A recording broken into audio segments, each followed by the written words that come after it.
আল্লাহ পাকের কাছে জিলহজ মাসের প্রথম 10 দিনের নেক আমলের অপেক্ষা উত্তম অন্য কোনো আমল নাই।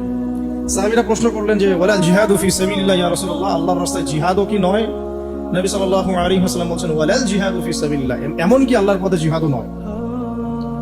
তবে সেই ব্যক্তির কথা ভিন্ন যে ব্যক্তি তার মাল এবং তার নফস নিয়ে বের হয়ে গেছে কিন্তু এটা কোনো কিছু নিয়ে ফেরত আসে নাই, মানে সে শহীদ হয়ে গেছে, সেই ব্যক্তির কথা ভিন্ন। বাকি এই 10 দিনের নেক আমল আল্লাহ পাকের কাছে অন্য সমস্ত নেক আমল চাইতে শ্রেষ্ঠ। আল্লাহ পাক সূরা ফজরের মধ্যে এই 10 দিনের কথা বলেছেন, ওয়াল ফাজরি মানে প্রভাতের কসম বা ফজরের কসম, ওয়াল ইয়ালিন আশর এবং 10 রাতের কসম। এই ওয়াল ইয়ালিন আশর 10 রাত বলতে মুফাসসিরিনে কেরাম এই জিলহজের প্রথম 10 দিনকে বোঝান, এই 10 রাতকে বোঝান। আবার সূরা ওয়াস সামাই যাতিল বুরুজ, আমরা সূরা বুরুজ পড়ি, ওয়াল ইয়াউমিল মাউউদ ওয়া শাহিদি ওয়া মাশহুদ, এখানে শাহিদ বলতে আরাফার দিনকে বোঝানো হয়, ওয়া মাশহুদ বলতে জুমার দিনকে বোঝানো হয়। তো এই আরাফার দিনও কিন্তু এই 10 দিনের মধ্যেই পড়ে গেছে। আরেকটা হাদিস এসেছে যে এই 10 দিনের মধ্যে যে আরাফার দিনটা আছে, এই আরাফার দিন সম্পর্কে নবী সাল্লাল্লাহু আলাইহি ওয়াসাল্লামকে জিজ্ঞাসা করা হচ্ছে, ইয়া রাসূলুল্লাহ এই দিনের ফজিলত কি? নবী করিম সাল্লাল্লাহু আলাইহি ওয়াসাল্লাম বলেন আহতাসিবু আলাল্লাহ, আমি আল্লাহর কাছে আশা করি যে এই দিন মানে আরাফার দিনের সিয়াম রোজা, এটা কি হবে? কাফারা মানে মাফের কারণ হবে, গুনাহ মাফের মোচনের কারণ হবে। সানাতাল্লাতী ক্বাবলা ওয়া সানাতাল্লাতী বা'দা, মানে বিগত 1 বছরের আগামী 1 বছরের 2 বছরের গুনাহ মাফের কারণ হবে একটা রোজা আরাফার সাওম। সুবহানাল্লাহ। তো এই 10 দিন এর মধ্যেও পড়ে গেছে আবার হজ, এই 10 দিনের মধ্যেই পড়ে গেছে কি হজ, হজও এর মধ্যে, আবার কুরবানি নাহর এটাও এর মধ্যে। তার মানে এমনি নর্মাল ইবাদত, নর্মাল বলতে আমরা গতানুগতিক যে ইবাদত করি, সালাত, সিয়াম, সাদাকা, হজ, আবার কুরবানি, আবার আরাফার দিন, সবকিছু মিলে এই 10 দিন বা 10 রাত একসাথে। তাহলে এখান থেকে বুঝতে পারছি যে এর গুরুত্ব কতটুকু। এখন প্রশ্ন হচ্ছে আমরা এই 10টা দিন কিভাবে কাটালে পরে একটা ইফেক্টিভ 10 ডেজ কাটাতে পারবো জিলহজ মাসে।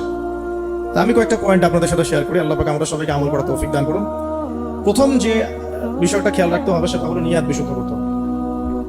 প্রতিটা হাদিস গ্রন্থের একটা মৌলিক হাদিস হলো ইন্নামাল আমালু বিন্নিয়াত, আরেকটা হাদিস হচ্ছে ইন্নামাল আমালু বিল খাওয়াতিম। আমল ডিপেন্ড করে নিয়াতের উপরে এবং আমল ডিপেন্ড করে শেষ পরিণতির উপরে। মানে একজন মানুষ ভালো পথে চলছে, চলতে চলতে খারাপ হয়ে গেল, ওই অবস্থায় মৌত হলো, তার পরিণতি ভালো হলো না। একজন মানুষ খারাপ পথে চলছে, তওবা করে ফিরে আসলো, এসে ভালো পথে চলা শুরু করে এখানে মৃত্যুবরণ করলো, তার পরিণতি ভালো হবে। ইন্নামাল আমালু বিল খাওয়াতিম, আমল শেষের উপর নির্ভর করে, আর আমরা তো জানি না যে কার শেষ কখন। এই কারণে সবসময় আমলে ব্যস্ত থাকা উচিত। আল্লাহ পাক তৌফিক দান করুন।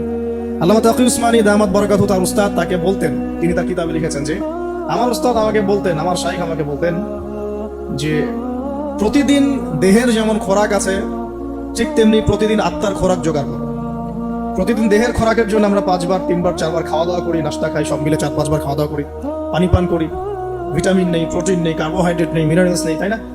দুধ খাই, কত কি খাই। তো এগুলো দেহের খাবার, অনেকে এর সাথে আবার হারামও কিছু খাবার খায়।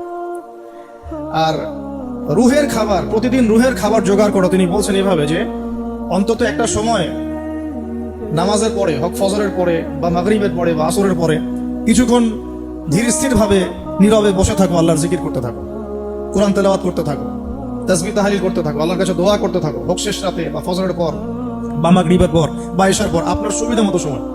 ফজরের পর করতে পারলে বেশি ভালো হয়, শেষ রাতে করতে পারলে বেশি ভালো হয়। তো তার উস্তাদ তাকে বলতেন এটা হলো আত্মার খোরাক, এর মধ্য দিয়ে আমরা আত্মার খাবার পাই। আত্মা অসুস্থ হয়ে গেলে দেহ সুস্থ থাকে না। আমাদের সমাজে আমরা যারা চলাফেরা করছি, আমাদের বেশিরভাগের প্রবলেম একটা, আমাদের আত্মাগুলো দূষিত হয়। আত্মাগুলো দূষিত, এটা আমি 100% গ্যারান্টি দিয়ে বলতে পারি। আত্মা দূষিত না হলে আমাদের চোখের হেফাজত করা সহজ হতো। আত্মা দূষিত না হলে আমাদেরকে সলাতে আসতে এত বেগ পেতে হতো না।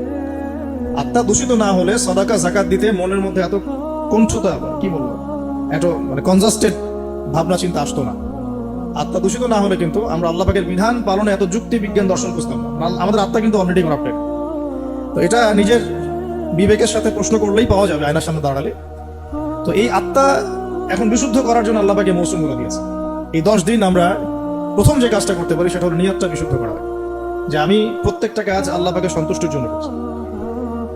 এর আগে যারা দিনের পথে চলেছেন, কাজ করেছেন, শ্রম দিয়েছেন, দায়ী ছিলেন, মুহাদ্দিস, মুফতি, মুজাহিদ তারা ছিলেন, তারা একটা বিষয় খুব খেয়াল রাখতেন। অনেকগুলো কিতাব পড়াশোনা করে এই জিনিসটা আমি পেয়েছি, অনেকগুলো কিতাবই আছে যে তারা যে কোনো কাজ করার আগে একটু ধীর স্থির ভাবে বসতেন, বা 1 মিনিট একটু চিন্তা করতেন, আগে নিয়তটা খালেস করতেন, আমি এই কাজটা আল্লাহর জন্য করছি। আমরা ব্যস্ততার সাথে অনেক সময় চলাফেরা করে এই নিয়তটা খালেস করার সময় পাই না। তো আগেকার যারা বড় বড় বুজুর্গ ছিলেন তারা নিয়তটা আগে খালেস করে নিতেন, এই কাজটা আমি আল্লাহর জন্য করছি। তারপরে কথা বলা শুরু করতেন, তারপরে নামাজে দাঁড়াতেন, তারপরে সাদাকা করতেন, তারপরে দাস দিতেন। মানে আগে একটু চুপ করে বসে থাকতেন যে আমি কাজটা আল্লাহর জন্য করছি। আমরা একটু এই যে 2-3 দিন হাতে আছে আমাদের, নিয়তটাকে বিশুদ্ধ করবো যে আমি যে আমলই করব, সেটা নামাজ হোক, রোজা হোক, হজ হোক, যাকাত হোক, কোরবানি যাই হোক, শুধু আল্লাহর জন্য করব, শুধু আল্লাহর জন্য, শুধু আল্লাহর জন্য, শুধু আল্লাহকে রাজি খুশি করার জন্যই সব করতে হবে। এটাই হলো আপনার বিশুদ্ধ নিয়াত। এরপরে এই 10 দিনের মূল কাজ হবে তওবা করা। এই 10 দিন বেশি বেশি আল্লাহর কাছে তওবা ইস্তেগফার করতে হবে, কারণ এই 10 দিনে হজ আছে। আর হজের সময় আরাফার মাঠে যে হাজিরা অবস্থান করেন, বলা হচ্ছে যে আরাফার মাঠে কোনো হাজি যদি 1 মিনিটও অবস্থান করে তার হজ হয়ে গেছে। এত গুরুত্বপূর্ণ। দেখেন, এখন যদি আরাফার মাঠে গিয়ে আমি 6 মাস বসে থাকি, ওই ফজিলত পাবো না যা ওই সময় পাবো। এটা আল্লাহর হুকুম, আল্লাহর হুকুমের আহমিয়ত এটা। এখন যদি আমি আপনি আরাফার মাঠে বসে থাকি সারাদিন সারা রাত, ওই ফজিলত পাবো না যেটা হজের সময় পাওয়া যাচ্ছে। হজের মাঠে, আরাফার মাঠে যত হাজিরা আসবে, লক্ষ লক্ষ হাজি, তাদেরকে উদ্দেশ্য করে আল্লাহ পাক বলেন, ফেরেশতাদেরকে বলেন, দেখো আমার বান্দারা কি চায়, দেখো ওরা উস্কো খুস্কো চুল নিয়ে এসেছে, ধুলো মলিন হয়ে এসেছে। ওই দিন আল্লাহ রাব্বুল আলামিন এত অধিক সংখ্যক বান্দাকে জাহান্নাম থেকে মুক্তি দেন যেটা আর কখনো দেন। এবং ওই দিন শয়তান নিরাশ হয়ে পড়ে। তাহলে এই 10 দিনে আমরা যারা যেতে পারছি না হজে, আমাদের কাজটা তাদের সাথে একাত্মতা পোষণ করে তওবা করতে থাকে। মানে ইউনিটিটা কেন? যেমন ধরুন একটা হাদিস বলি যে আরাফার এই জিলহজ মাসের চাঁদ ওঠার আগেই যারা কুরবানি করতে সক্ষম, আমরা যারা কুরবানি করতে চাই, তাদেরকে নখ চুল এগুলো কাটতে নিষেধ করা হয়, তাই না? চাঁদ উঠে গেলে নখ চুল এগুলো কাটতে নিষেধ করা হয়, এটা হাদিসেই আছে।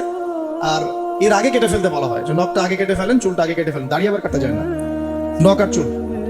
তাতে কি হবে, আমরাও একটা, ওই যে যারা আমরা হজ করতে যেতে পারি নাই তাদের সাথে আমাদের একটা একাত্মতা হলো। কিন্তু তারাও যেমন এগুলোকে স্যাক্রিফাইস করলেন, আমরা আমাদের জায়গা থেকে স্যাক্রিফাইস করলাম এবং এই নেকিটা পেলাম, একটা কুরবানি নেকি পেয়ে গেলাম। কিন্তু আমরা কিন্তু ওখানে গিয়ে কুরবানি করতে পারি নাই। তাহলে সারা মুসলিম বিশ্বের সাথে একটা একাত্মতা পোষণ করা হবে, ইউনিটি দেখা হচ্ছে। এই জিনিসটাই ওখানে তারা তওবা করেন, আমরা এই সারা এই 10টা দিন 10টা রাত তওবা ইস্তেগফার করতে থাকবো। আল্লাহ তৌফিক দান করেন। কমপক্ষে দিনে 100 বার আস্তাগফিরুল্লাহ ওয়া আতুবু ইলাইহি, এটা বলা উচিত।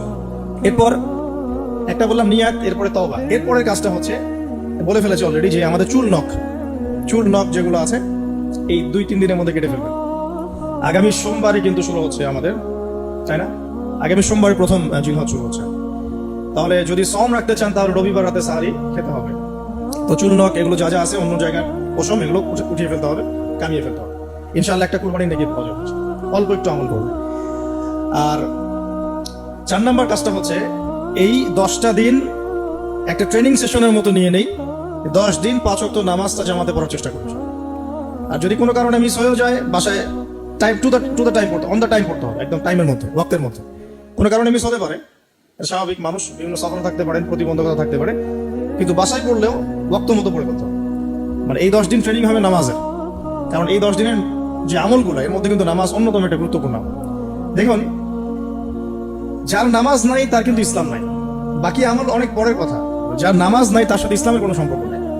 মানে তারাকা সলাতান মুতাআম্মিদান ফাকাদ কাফার, কেউ যদি ইচ্ছাকৃতভাবে তার উপর অর্পিত ফরজ নামাজকে ছেড়ে দেয়, সে কাফের হয়ে যাবে। এটাই সবচেয়ে স্ট্রং ফতোয়া, সবচেয়ে মানে সহজ এবং নরম ফতোয়া দিয়েছেন ইমামে আজম আবু হানিফা রাহিমাহুল্লাহ। তার ফতোয়া সবচেয়ে নরম, বাকিদের আরো অনেক কঠিন। তিনি বলেছেন যে তাকে 3 দিন বা 7 দিন জেলখানায় বন্দী করে রাখতে হবে। যতক্ষণ পর্যন্ত না সে তওবা করে ততক্ষণ জেলখানায় থাকবে। তাকে প্রথমে 3 দিন 7 দিন সময় দিবে, তওবা করে ফিরে আসে কিনা। তওবা করে ফিরে না আসলে ওকে ওখানে রেখে দিবে, তওবা করে ফিরে আসলে ছেড়ে দাও। এই নরম ফতোয়া না এটা। অন্য ইমামদের ফতোয়া হচ্ছে ফাকাদ কাফার, সে ব্যক্তি কুফরি করেছে। এখন 10 দিনের অনেক আমলের কথা আমরা বলবো হয়তো বা সামনে, কিন্তু মূল আমলটা কি ভাই? নিয়াত বিশুদ্ধ করে তওবা করতে থাকা, নামাজটা শক্ত করে ধরা। আল্লাহ পাক সবাইকে নামাজ ধরার তৌফিক দান করুন। এবং ফরজ নামাজের সাথে 17 রাকাত ফরজ নামাজের সাথে 17 রাকাত না, হ্যাঁ 17 রাকাত ফরজ নামাজের সাথে বেতর পড়বেন 3 রাকাত।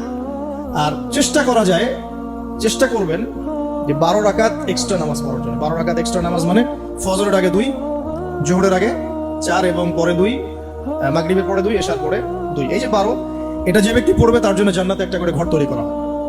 যে এই 10 দিনের নেক আমল আল্লাহর কাছে সবচেয়ে বেশি প্রিয়। এটা সম্পৃক্ত, এটা তো মানে না, আপনার একটার সাথে একটা কনফ্লিক্ট না, কন্ট্রাডিক্টরি না। তো নামাজটা আমরা খুব ভালো করে ধরার চেষ্টা করবো এবং 12 রাকাত এক্সট্রা নামাজ পড়ার চেষ্টা করবো ইনশাআল্লাহ, আল্লাহ পাক তৌফিক দান করুন। আর যদি রাত্রে জাগতে পারি আরো ভালো হয়, ফজরের আগে যদি 1 ঘন্টা জাগতে পারি, ওই যে আমরা যেমন লাইলাতুল কদরে তালাশ করার জন্য জাগতাম, শেষ দশকে দেখা করতাম, সেভাবে শেষ রাতে ওঠার চেষ্টা করি। আল্লাহ পাক আমাদের সবাইকে তৌফিক দান করুন, আমিন। এবং এই সময় বেশি বেশি দোয়া করা উচিত, বেশি বেশি জিকির করা উচিত, তাসবিহ তাহলিল করা উচিত এবং বেশি বেশি সালাতের সেজদায় আল্লাহর কাছে নিজের চাওয়াগুলো পেশ করা উচিত। আর এরপরে আমরা যে কাজটা করব এই 10 দিনে, সেটা হলো সওম রাখা, গুরুত্বপূর্ণ কাজ, রোজা রাখা। আমরা চেষ্টা করব 10টা রোজা রাখার জন্য, যদি না পারি অন্তত পক্ষে আরাফার সওম। আরাফার সওম কবে, এটা নিয়ে একটা বিতর্ক সামনে আসছে আহলুল ফেসবুক ওয়াল জামায়াতের মধ্য দিয়ে, ঠিক আছে? 10 তারিখে রাখবেন না 9 তারিখে রাখবেন, এটা নিয়ে একটা বাহাস আমার সামনে আসবে। তা আমি আমার পক্ষ থেকে আপনাদেরকে একটা সলিউশন দিই যে আরাফার সওম 9 তারিখ, ঠিক আছে? আরাফার মাঠে যেদিন হাজিরা থাকবেন, অনেক কনফিউশন দেখতে পারেন, আপনি 2 দিন রেখে দিন, কোনো সমস্যা। একটা রোজা রাখলে কি এমন হবে? আরো ভালো, আমরা তো ইয়াং, আমরা রাখতে পারবো ইনশাল্লাহ, না খেয়েও রাখতে পারবো ইনশাল্লাহ। পানি যদি নাও খেতে পারেন, এক ঢোক পানি খেয়েছেন সাহারিতে, ওটা দিয়ে রোজা রাখা যাবে না ইনশাল্লাহ। রোজা রেখে দুই বেলা খেলছি আমরা, একটু মজা করলাম আর কি, গল্প করতেছি আপনাদের সাথে। রোজা রেখে 2 বেলা খেলা হচ্ছে পানি ছাড়াই, আর এই গরমেই তো ঘামছি। আর যদি দেখা যায় আপনি 1 ঘন্টা 2 ঘন্টা 3 ঘন্টা খেলতে থাকেন রোদের মধ্যে, কি অবস্থা হবে? তো আমরা পারবো। আমাদের মনের মধ্যে শয়তান কিছু দুর্বলতা সৃষ্টি করে, আল্লাহর পথে বেরিয়ে গেলেই দেখবেন শক্তি আল্লাহর পক্ষ থেকে আসে। অনেক সময় অলসতা আসতে পারে যে মনে হয় পারছি না, মনে হয় পারবো না, যখন নেমে যাবেন দেখবেন পারছেন ইনশাআল্লাহ। তো আমরা সহজ সমাধানে যাই, 2টা রোজে রাখবো ইনশাআল্লাহ, ঠিক আছে? কি হবে তাহলে? আগের 1 বছর, পরের 1 বছর, 2 বছরের গুনাহ মাফ হবে ইনশাআল্লাহ, ঠিক আছে? তো এখন আমরা আরাফার সওম তো আসতে দেরি আছে, আমরা এই 10 দিন যতগুলো করে সম্ভব রোজা রাখার চেষ্টা করি। কিন্তু সোমবারেই শুরু হচ্ছে, সোমবার আবার রোজা রাখা কি সুন্নাহ। সোমবার একটা রাখতে পারি, আবার বৃহস্পতিবার একটা রাখতে পারি, 2টা হয়ে গেল। আবার আরাফার 2টা রাখতে পারি, 4টা হয়ে গেল। অন্তত 4টা 5টা রাখার চেষ্টা করি, আর যারা পারবেন 10টাই রাখার চেষ্টা করি। আল্লাহ তৌফিক দান করুন।